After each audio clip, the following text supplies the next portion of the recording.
بسم اللہ الرحمن الرحیم وبہ نستعین انہ خیر ناصر و معین وصلی اللہ علی محمد واہل بیتہ الطیبین الطاہرین۔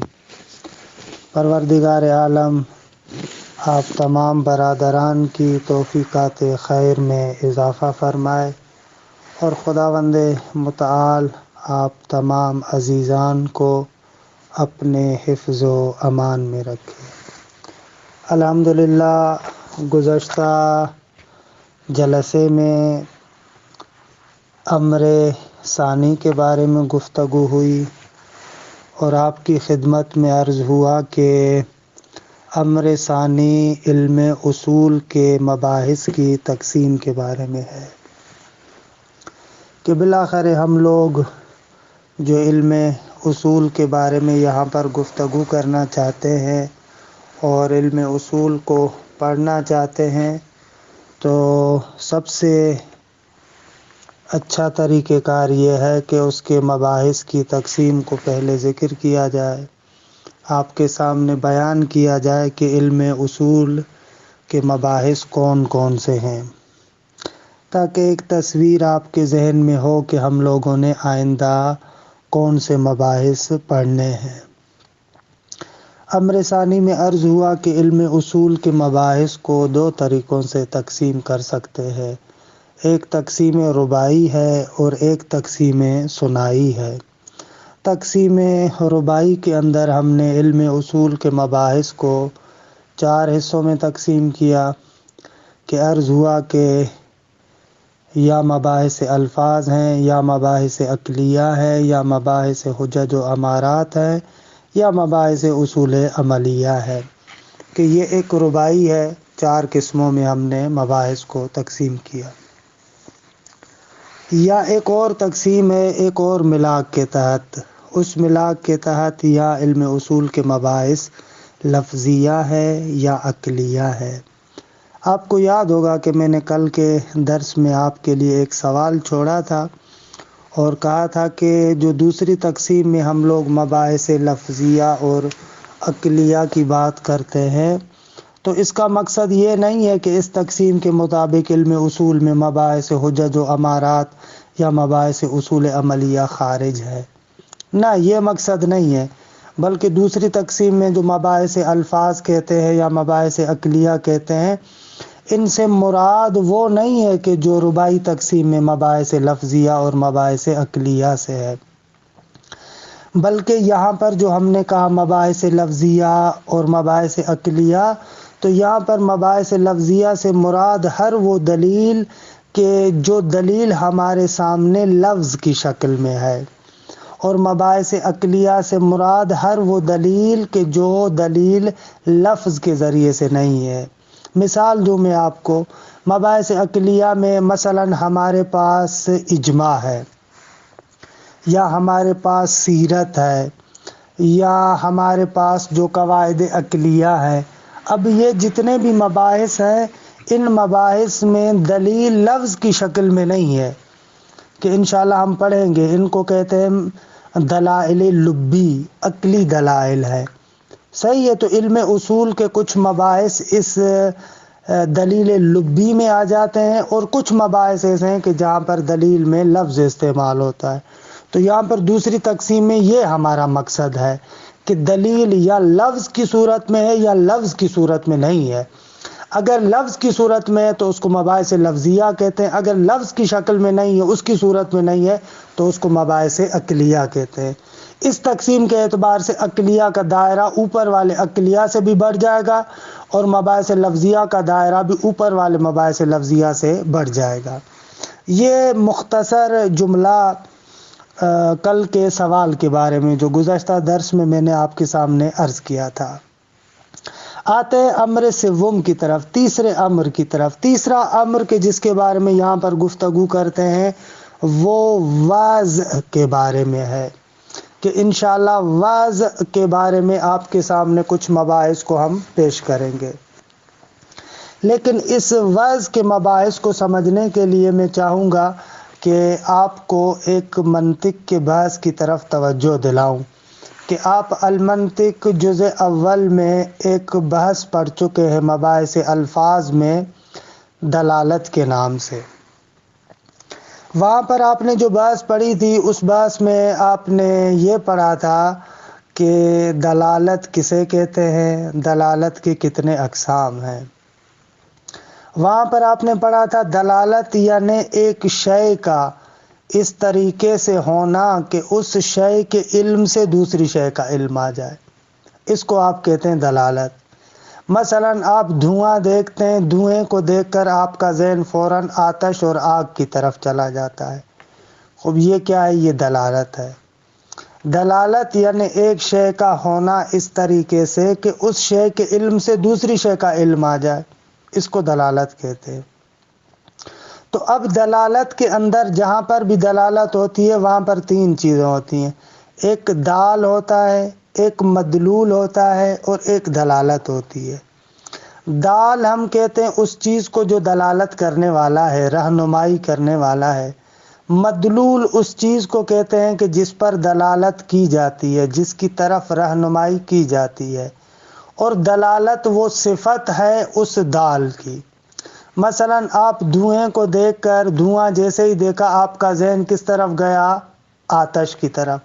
تو یہاں پر دھواں دال ہے، آتش اور آگ مدلول ہے، اور دھوئیں کا اس طریقے سے ہونا کہ اس کے علم سے آپ کو آگ کا علم آ گیا، اس کو ہم کہتے ہیں دلالت، یہ صفت ہے۔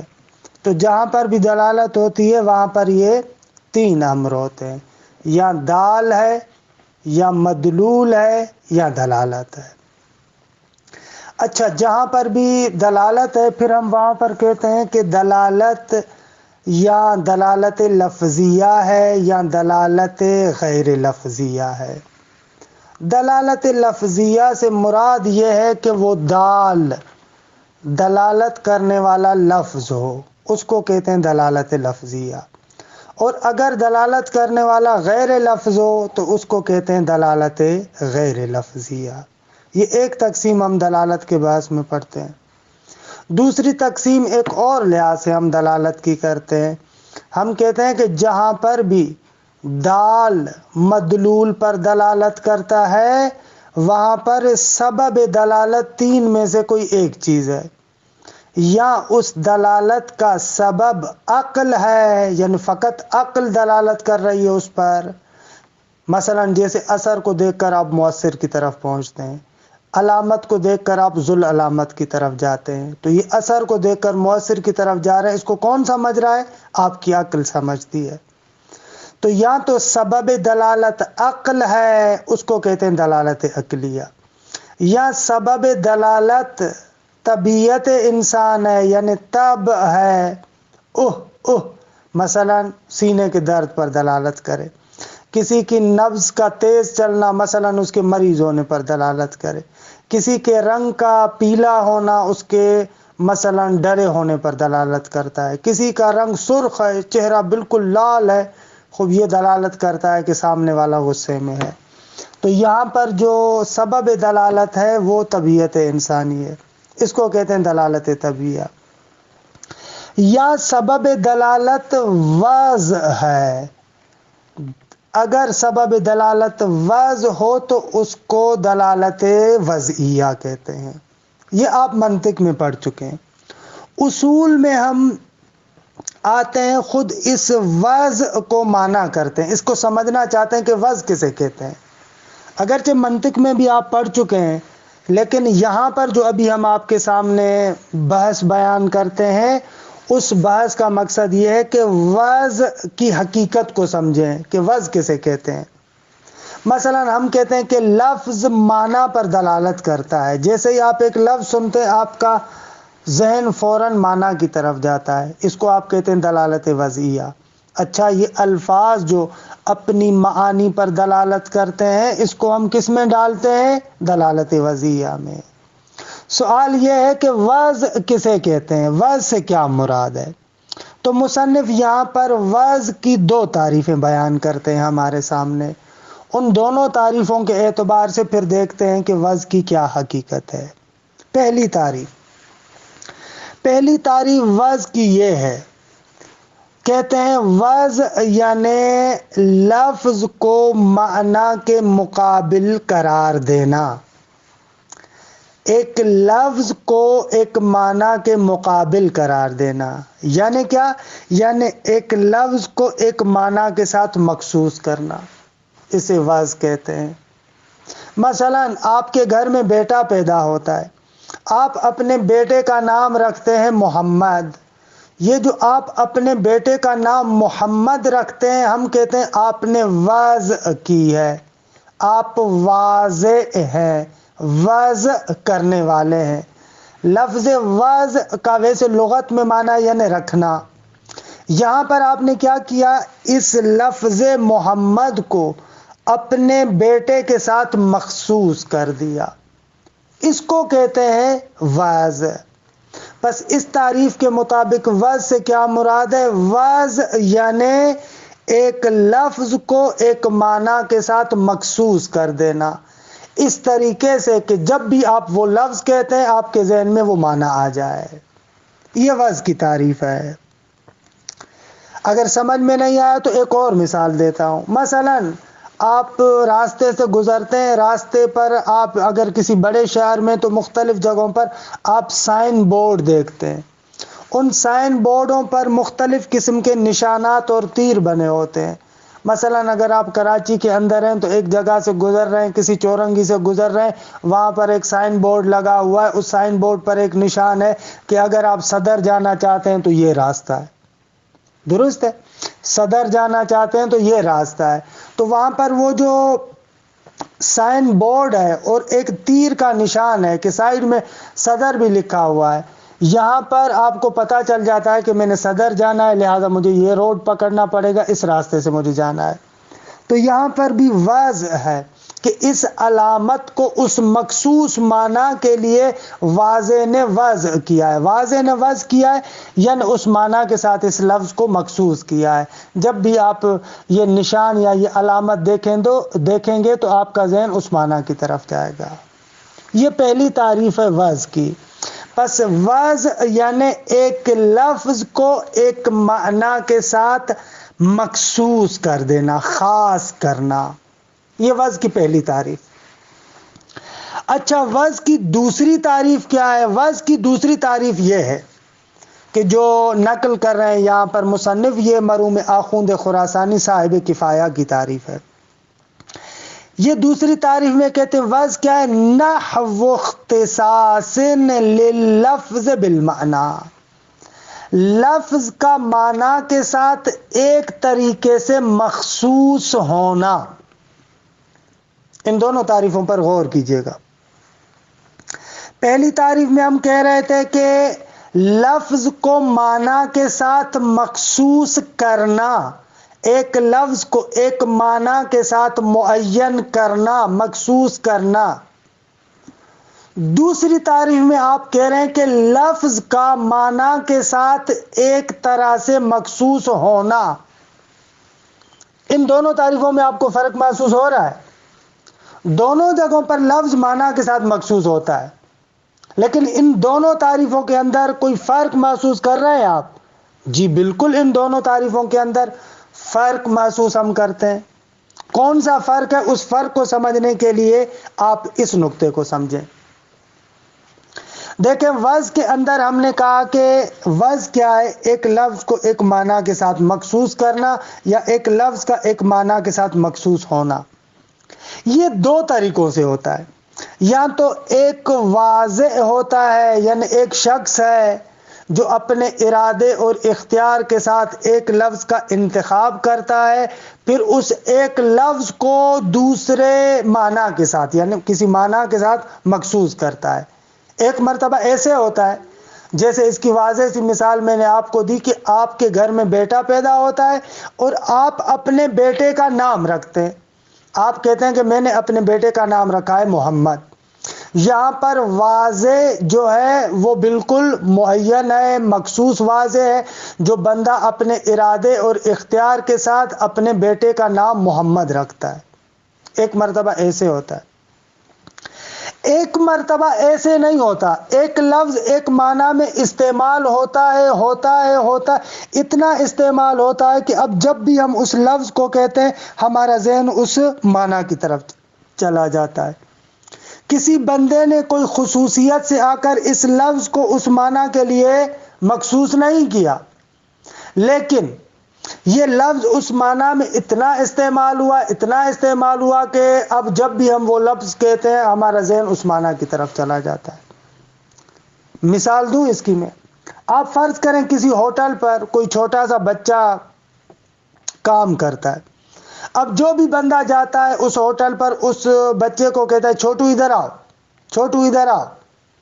اب آہستہ آہستہ لوگ اس کو چھوٹو چھوٹو کہتے ہیں، کچھ عرصے کے بعد اس بندے کا وہ نام پڑ جاتا ہے چھوٹو، کیونکہ چھوٹا سا بچہ ہے، اس کا قد چھوٹا سا ہے، جو بھی آتا ہے اس کو چھوٹو کہتا ہے۔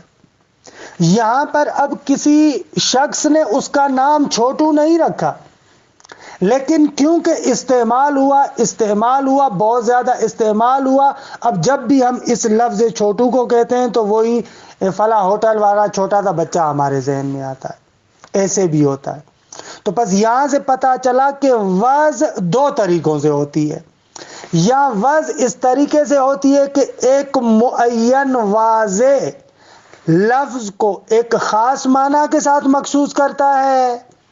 اگر اس طریقے سے ہو تو اس وضع کو کہتے ہیں وضع تعیینی۔ توجہ کیجئے گا، اس کو کیا کہتے ہیں؟ وضع تعیینی۔ تعیین یعنی معین کرنا۔ یہاں پر ایک مخصوص بندہ آتا ہے اور ایک لفظ کو ایک معنی کے ساتھ مخصوص کرتا ہے، جس کی مثال میں نے دی، آپ نے اپنے بیٹے کا نام رکھا، اس کو کہیں گے وضع تعیینی۔ دوسری مرتبہ واضح کوئی مخصوص بندہ نہیں ہے، کوئی خاص بندہ نہیں ہے، بلکہ وہ لفظ اس معنی میں کثرت سے استعمال ہوتا ہے، زیادہ استعمال ہوتا ہے۔ جب وہ لفظ اس معنی میں کثرت کے ساتھ استعمال ہوتا ہے تو اب جب بھی ہم اس لفظ کو کہتے ہیں تو ہمارے ذہن میں وہی معنی آتا ہے۔ اس کو کہتے ہیں وضع تعینی۔ پس وضع کی ایک لحاظ سے دو قسمیں، یا وضع تعینی ہے یا وضع تعینی ہے۔ وضع تعینی یعنی ایک مخصوص واضح آ کر لفظ کو معنی کے ساتھ مخصوص کرے، اس کو کہیں گے وضع تعینی۔ اگر ایک مخصوص واضح آ کر لفظ کو معنی کے ساتھ مخصوص نہیں کرتا، بلکہ لفظ کثرت استعمال کی وجہ سے، بہت زیادہ استعمال کی وجہ سے لفظ اس معنی میں وضع ہو جاتا ہے، جب بھی اس لفظ کو کہتے ہیں وہ معنی ہمارے ذہن میں آتا ہے، اس کو کہتے ہیں وضع تعینی۔ اگر آپ نے وضع کی ان دونوں قسموں کو سمجھ لیا، کہ انشاءاللہ سمجھ لیا ہوگا کہ وضع تعینی اور وضع تعینی، اب آئیں ان اوپر والی دونوں تعریفوں کی طرف اور آپ دیکھیں کہ ان دونوں تعریفوں میں کیا فرق ہے۔ پہلی تعریف میں ہم کہتے ہیں کہ کوئی مخصوص واضح لفظ کو معنی کے ساتھ مخصوص کرے۔ آپ بتائیں اس تعریف کے مطابق وضع کی دونوں قسمیں آئیں گی یا فقط ایک قسم آئے گی؟ ظاہر سی بات ہے کہ یہ تعریف فقط وضع کی ایک قسم کو شامل ہے۔ کس قسم کو؟ وضع تعینی کو، کیونکہ آپ تعریف میں کہہ رہے ہیں تعیین اللفظ، لفظ کو معین کرنا، للدلالت علیہ، تاکہ مثلا جو ہے وہ کیا لفظ اس معنی پر دلالت کرے۔ تو معین کرنے کے لیے ایک مخصوص واضح کی ضرورت ہے۔ پہلی تعریف فقط وضع تعینی کو شامل ہے، وضع تعینی کو شامل نہیں ہے، کیونکہ وضع تعینی میں کسی مخصوص بندے نے تو آ کر لفظ کو مخصوص معنی کے ساتھ خاص نہیں کیا، بلکہ کثرت استعمال کی وجہ سے وضع ہو گئی ہے، جب بھی ہم اس لفظ کو کہتے ہیں وہ معنی ذہن میں آتا ہے۔ تو پہلی تعریف فقط وضع تعینی کو شامل ہے، جبکہ جو دوسری تعریف ہم نے بیان کی ہے، دوسری تعریف میں کیا کہا؟ لفظ اور معنی کا ایک طرح کا اختصاص، لفظ کا معنی کے ساتھ ایک طریقے سے مخصوص ہونا، یہ تعریف ایسی ہے جو دونوں قسموں کو شامل ہے، وضع تعینی کو بھی شامل ہے، وضع تعینی کو بھی شامل ہے۔ کیوں دونوں کو شامل ہے؟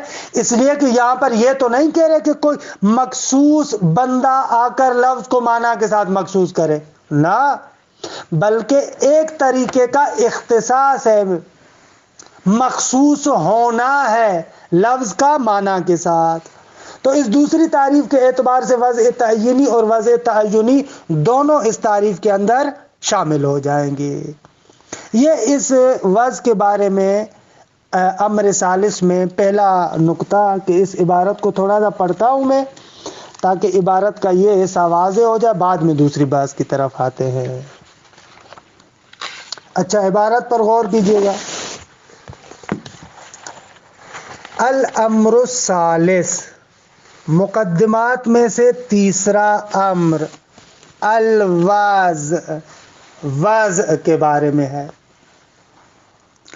ان دلالت الالفاظ علی معانیها دلالت لفظیت وضعیہ، فرماتے الفاظ کی دلالت اپنے معانی پر دلالت لفظیہ وضعیہ ہے۔ لفظ جو اپنے معنی پر دلالت کرتا ہے یہ دلالت لفظیہ وضعیہ ہے، کیونکہ لفظ کی دلالت معنی پر دلالت عقلیہ نہیں ہے، لفظ کی دلالت معنی پر دلالت طبیعیہ نہیں ہے، لفظ کی دلالت معنی پر دلالت وضعیہ غیر لفظیہ بھی نہیں ہے، بلکہ کون سی دلالت ہے؟ دلالت لفظیہ وضعیہ ہے۔ اچھا، والوضع قد عرف بوجوہ، کہتے ہیں کہ اس وضع کو چند طریقوں سے تعریف کیا گیا ہے۔ قد عرف یعنی یہ وضع بوجوہ، چند طریقوں سے۔ اچھا، یہاں پر ایک نقطے کو آپ مد نظر رکھیں، جہاں پر بھی آپ لفظ کو معنی کے لیے وضع کرتے ہیں، اس وضع کے اندر تین چیزیں ہوتی ہیں۔ ایک لفظ کا تصور کرتے ہیں، معنی کا تصور کرتے ہیں، اور اس وضع کا موطن اور جگہ آپ کا ذہن ہے۔ پھر آپ اپنے ذہن میں لفظ کو معنی کے ساتھ مخصوص کر کے لوگوں کو بتا دیتے ہیں، یہ علیحدہ بات ہے، لیکن وضع کے اندر یہ تینوں چیزیں ہوتی ہیں، ان کو مد نظر رکھیں۔ لفظ کا تصور، معنی کا تصور، اور یہ پوری رویداد آپ کے ذہن میں گزر رہی ہے۔ اچھا، قد عرف بوجوہ یعنی الوضع قد عرف بوجوہ، اس وضع کو چند وجوہ اور چند طریقوں سے تعریف کیا گیا ہے۔ اوضحھا، ان تعریفات میں سے واضح تر یہ تعریفات ہیں کہ مصنف ان تعریفات میں سے دو تعریفیں ذکر کر رہے ہیں۔ اوضحھا یعنی ان تعریفات میں سے واضح ترین تعریف یہ ہے۔ اوضحھا، ہا کی ضمیر وجوہ کی طرف جا رہی ہے، یعنی ان وجوہ میں سے واضح ترین وجہ جو مصنف کے نزدیک ہے یہ ہے۔ کون سی؟ جعل اللفظ فی مقابل المعنی، لفظ کو معنی کے مقابل قرار دینا۔ لفظ کو معنی کے مقابل قرار دینا یعنی کیا؟ خود وضاحت کر رہے ہیں۔ وَتَعْیِینُهُ لِلدَّلَالَةِ عَلَیْهِ، اور اس لفظ کو معین کرنا لِلدَّلَالَةِ عَلَیْهِ، تاکہ دلالت کرے اس معنی پر۔ یہ اس کی پہلی تعریف ہے۔ تعیینُہ، ہو کی ضمیر لفظ کی طرف جا رہی ہے، یہاں پر مصدر اپنے مفعول کی طرف مضاف ہے، فاعل یہاں پر مصدر کا محذوف ہے۔ فاعل کیا کون ہوگا؟ وہ واضح اور معین کرنے والا، معین کرنے والا یعنی جاعل اور واضح۔ دوبارہ ترجمہ کر رہا ہوں، توجہ فرمائیں۔ جعل اللفظ فی مقابل المعنی، وضع یعنی لفظ کو قرار دینا معنی کے مقابلے میں. معنی کے مقابلے میں قرار دینا یعنی کیا؟ خود وضاحت کر رہے ہیں. وَتَعْيِينُهُ، اور اس لفظ کو معین کرنا، لِلدَّلَالَةِ عَلَيْهِ، تاکہ اس معنی پر دلالت کرے. معین کرنا، تعیین، اس پر توجہ کریں کہ یہ متعدی ہے. کوئی معین کرنے والا ہے جو اس لفظ کو معنی کے لیے معین کرتا ہے. یہ ہو گئی پہلی تعریف. وَرُبَمَا يُعَرَّفُ، اور کبھی کبھار یوں بھی تعریف کرتے ہیں کہ یہ تعریف مرحوم آخوند خراسانی صاحب کفایہ کی تعریف ہے. انہو، یعنی یہ وضع، بے تحقیق یہ وضع ہے کیا؟ نحو اختصاص لللفظ بالمعنی، ایک طرح کا لفظ کا معنی کے ساتھ مخصوص ہونا. ایک طرح کا، نحو یعنی ایک طرح کا، ایک طرح کا لفظ کا معنی سے مخصوص ہونا. وَإِرْتِبَاطٌ خَاصٌ بَيْنَهُمَا، کہ یہ وَإِرْتِبَاطٌ خَاصٌ بَيْنَهُمَا اس نحو اختصاص کو بیان کر رہا ہے. عطف تفسیری ہے، یعنی کیا؟ لفظ اور معنی کے درمیان ایک خاص رابطہ ہو. اچھا، یہ خاص رابطہ یہاں سے تقسیم شروع کریں. ناشئ من تخصیصہ بہ تارتاً ویسمى بالوضع التعیینی وکثرت استعمالہ فیہ اخری ویسمى بالوضع التعینی. یہ جو خاص ارتباط ہے لفظ اور معنی کے درمیان پیدا ہوتا ہے، ناشئن، پیدا ہوتا ہے کہاں سے؟ من تخصیص ہی بھی، ہی کی ضمیر تخصیص کی لفظ کی طرف، بھی کی معنی کی طرف، کہ یہاں پر بھی وہی تخصیص اپنے مفعول کی طرف مضاف ہوا ہے. جو مخصص اور جاعل فاعل ہے اس کا وہ محذوف ہے. ناشئن، یہ ارتباط جو پھوٹتا ہے، نکلتا ہے، کہاں سے نکلتا ہے؟ من تخصیص ہی بھی، اس لفظ کو معنی سے مخصوص کرنے سے. یعنی کوئی خاص مخصوص کرنے والا ہے، کوئی خاص جاعل ہے، کوئی خاص واضح ہے جو اس لفظ کو معنی سے مخصوص کر رہا ہے. تارتن یعنی ایک مرتبہ. ایک مرتبہ ایسے ہوتا ہے کہ اس لفظ کو معنی سے مخصوص کرنے والا مخصوص کرتا ہے، اس لیے لفظ اور معنی کے درمیان یہ ارتباط پیدا ہوتا ہے. وَيُسَمَّى بِالْوَضْعِ التَّعْيِينِي، اس کو وضع تعیینی کہتے ہیں. وَكَثْرَةِ اسْتِعْمَالِهِ، یہ وَكَثْرَةِ اسْتِعْمَالِهِ عطف ہو رہا ہے تخصیص ہی بھی پر، یعنی یوں ہے عبارت.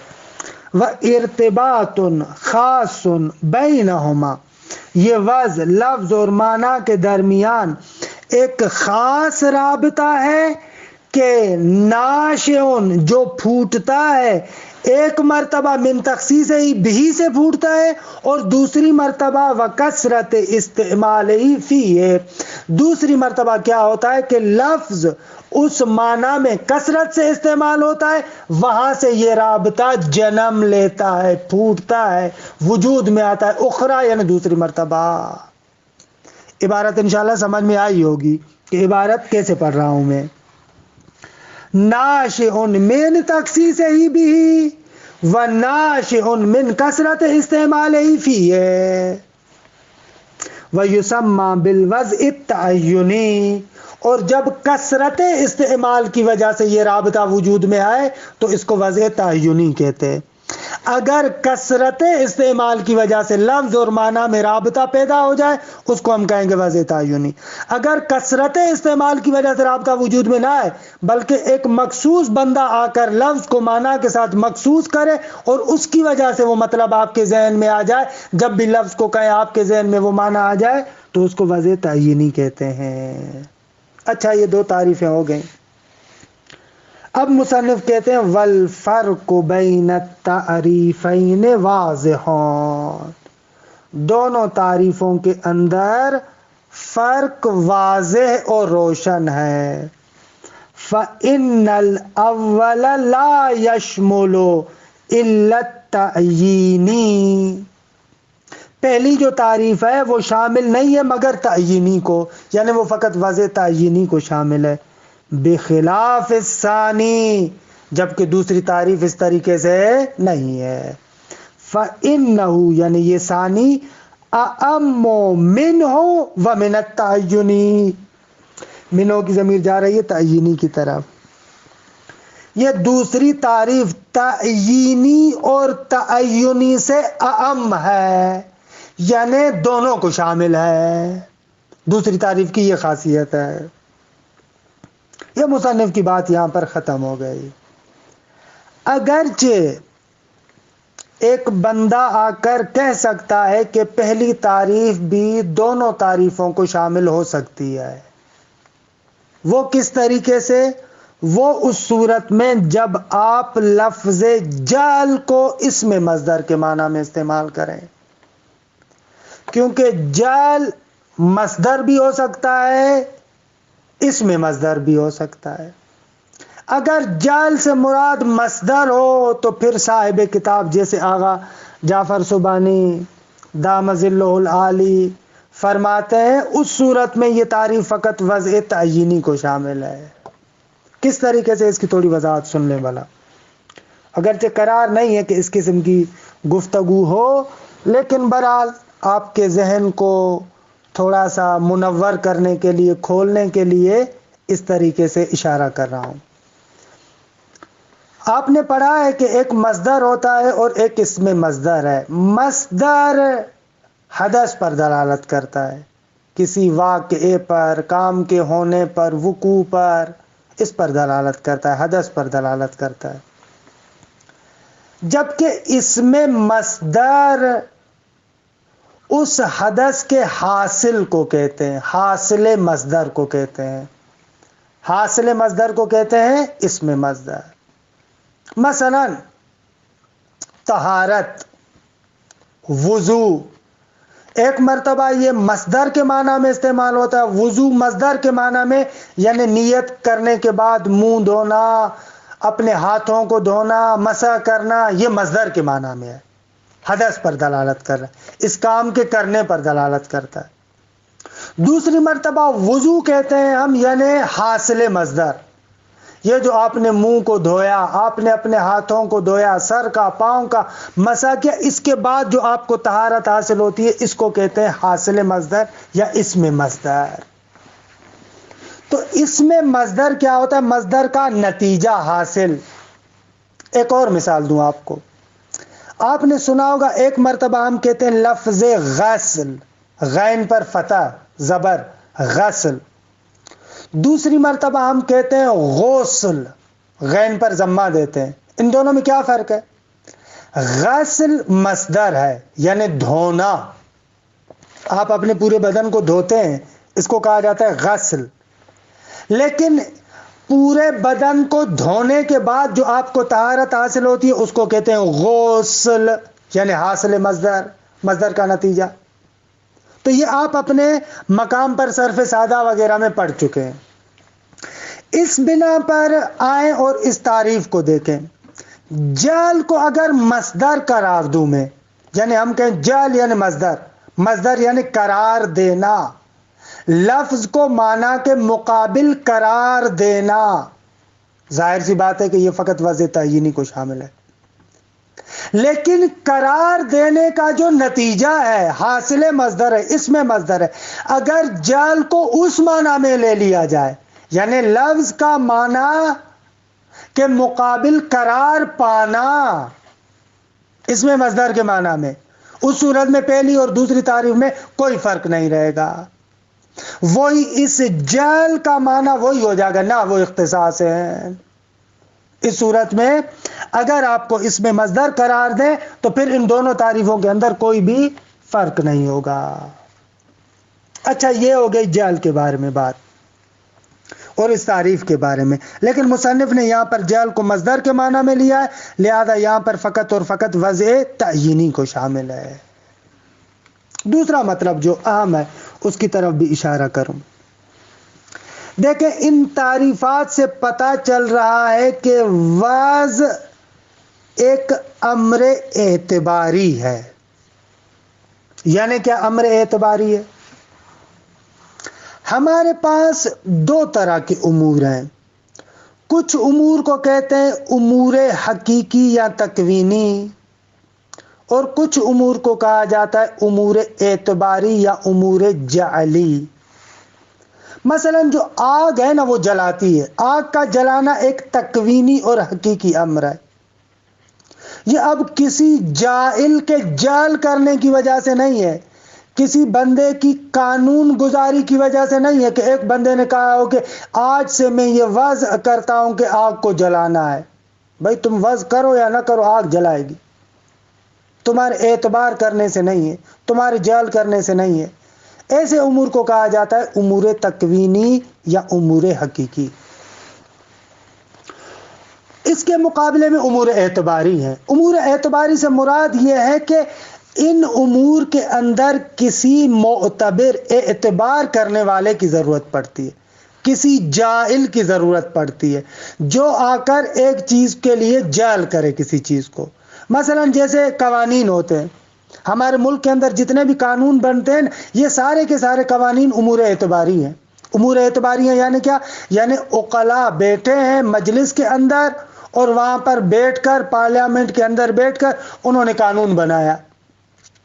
جاہل ہے ان کے لیے، ان کو کہا جاتا ہے امور اعتباری، کہ جن کو عقل مند حضرات بیٹھ کر آپس میں یا کوئی ایک بندہ بیٹھ کر کچھ قانون وغیرہ بنا لیتا ہے، اعتبار کرتا ہے. آج سے میں اعتبار کرتا ہوں کہ یہ یوں ہوگا، آج سے میں جعل کرتا ہوں کہ یہ یوں ہوگا.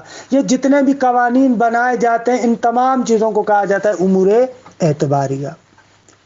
تو آپ نے دیکھا کہ یہ وضع ایک امر اعتباری ہے، کیونکہ ایک جاہل آ کر جہل کرتا ہے یا کثرت استعمال کی وجہ سے ہوتا ہے، اس کو کہا جاتا ہے امر اعتباری. تو وضع ایک امر اعتباری ہے اور امر تکوینی اور حقیقی نہیں ہے. اچھا، دوسرا نقطہ یہ کہ وضع اور استعمال میں فرق ہے. مقام وضع مقام استعمال سے پہلے ہوتا ہے. مثلا میں آ کر اپنے بیٹے کا نام محمد رکھتا ہوں، یہ وضع کر رہا ہوں، میں کہہ رہا ہوں کہ بھائی میں نے اپنے بیٹے کا نام محمد رکھا ہے، اس کو کہا جائے گا کہ میں نے وضع کیا ہے. لیکن محمد رکھنے کے بعد، مخصوص قرار دینے کے بعد میں استعمال کرتا ہوں، محمد ادھر آؤ، محمد ادھر آؤ، محمد وہاں پر ہے، اس کو کہا جائے گا استعمال. تو یہ نقطہ آپ کے ذہن میں ہونا چاہیے کہ مقام وضع مقام استعمال سے مقدم ہوتا ہے، پہلے وضع ہوتی ہے بعد میں استعمال ہوتا ہے. اچھا، یہ چند نکات اس وضع کے بارے میں. انشاءاللہ اس وضع کے کچھ اقسام ہیں کہ جن اقسام کو ہم آئندہ جلسے میں بیان کریں گے. پروردگار عالم آپ تمام عزیزان کو اپنے حفظ و امان میں رکھے اور آپ کی توفیقات خیر میں اضافہ فرمائے. وصلی اللہ علی محمد و اہل بیتہ الطیبین الطاہرین.